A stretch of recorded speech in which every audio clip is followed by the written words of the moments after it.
Hej, Vicky her, og velkommen til Poetisk Livskraft. I dag bliver det meningsløshed, vi skal tale om. Jeg er som sagt på en pilgrimsrejse som forfatter. Og jeg kunne sådan set være på pilgrimsrejse som et hvert andet menneske, eller som en hver anden kunstner. Jeg tror, at når vi åbner os op til livet, så sker der noget med os. Og meningsløshed har været en af de følelser, jeg har haft allermest i løbet af min pilgrimsrejse. Og måske er det den følelse, der har haft sværest ved at give slip, fordi det er den, jeg har haft allermest modstand omkring.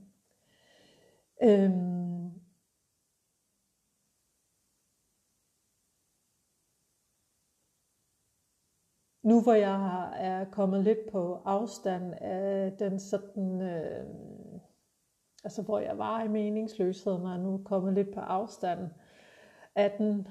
Den hilser på mig stadigvæk en gang imellem, men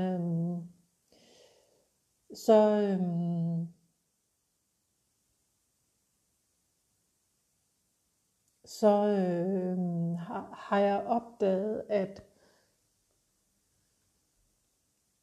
at den er en vej igennem transformation. Eller en transformationstilstand måske snarere. Og jeg opdagede, at den ikke havde en besked om skam til mig. Altså jeg tror, at det er ikke sikkert, at jeg har ret. Det behøver jeg heller ikke at have, men det er min fornemmelse, at når vi taler om meningsløshed, så bliver det ofte skamfuldt. Og det bliver ofte noget med, at vi skal skamme os over, at vi ikke er glade eller lykkelige eller taknemmelige over det, vi har. Men for mig var meningsløsheden ekstremt smertefuld. Altså fysisk smertefuld med sådan nærmest en krop, der var fuldstændig spændt og sådan en svidende smerter i maven og ofte sådan kvalme og fysisk ubehag og kæben, der bare var fuldstændig stram og sådan nærmest eksistentiel rædsel, hvor jeg samtidig, jeg græd samtidig, men det der var værst, det var simpelthen det der med, at jeg var ligeglad med at stå op. Ikke sådan noget med, at jeg ikke stod op. Det var bare sådan, det giver jo ingen mening at stå ud af sengen. Det giver ingen mening, at jeg overhovedet er her i verden. Hvorfor skal jeg overhovedet være her?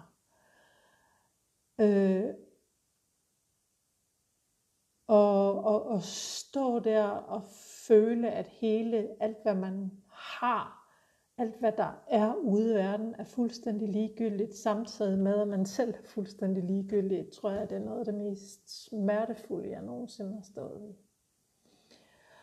Og altså det er jo ikke livstræthed. Det er jo det, der er så vildt. Det er jo ikke engang, det er ikke engang en depression. Vi er ikke engang der. Det er det der med, at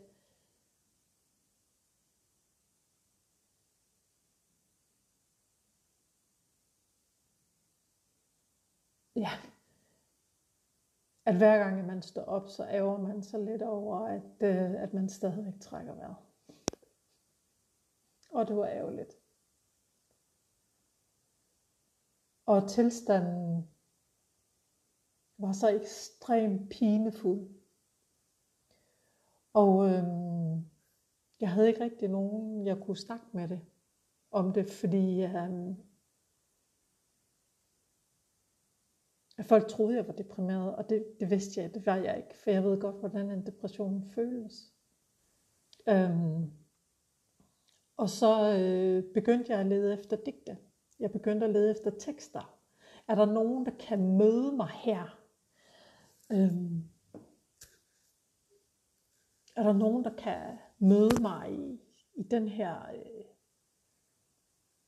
Altså jeg var jo rasende indimellem, ikke? Jeg var jo rasende over at stå her i livet, og det bare ikke ville mig.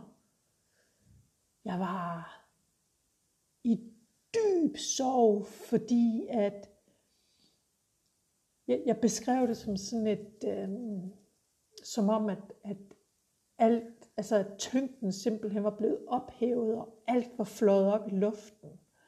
Og jeg stod i sådan et rum, der simpelthen var et vakuum, som nærmest klemte mig sammen, når jeg havde svært ved at trække vejret.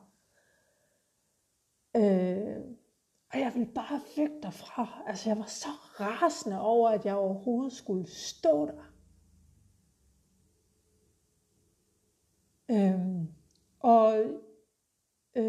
Hver gang jeg fandt et digt, der handlede om meningsløshed, så handlede det om, at man var kommet over på den anden side, og jeg havde det bare sådan, fuck mand, jeg skal bare mødes her, hvor jeg er.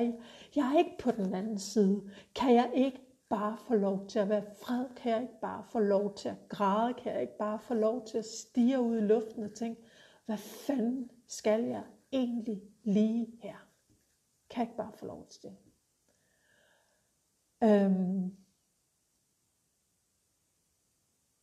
Og så kom de her 2 værker til mig, eller det er faktisk et værk, som hedder Antiopstandelsen, og som både er en tekst og også er et digt.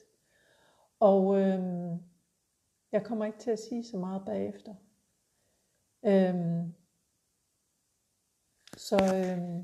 Jeg håber, at hvis du er i den situation, hvor du står midt i meningsløsheden, så håber jeg, at du bliver mødt i det her digt.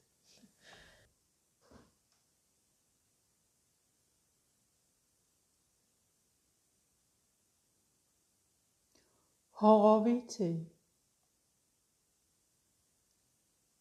Meningsløsheden er et horror vitae. En helvedes forbrændt tilstand, hvor kroppen daler svovldampende gennem fravær med et bur lænket til anklen. Et korsfæstet menneske, der bløder. Muskler og led strækkes til bristepunktet. Sjælen kasseres, kogende i vakuum. Kuldedøende, uden trøst. Meningsløsheden er at lægge sig i fosterstilling omkring smerten inden søvnen. Og et stik af ærgelse, hver gang man vågner til endnu en dag. For intet fører nogen steder hen. Der er ingen lindring, ingen hjælp, ingen redning. Intet håb om genopstandelse. Og alligevel sætter man fødderne på gulvet og begynder at gå. Dagen føles som en slags antiopstandelse, hvor vi ikke rejser os i guddommelighedens lys, men rejser os trods alt. Hvis du er her, så håber jeg, at du føler dig set. Jesus.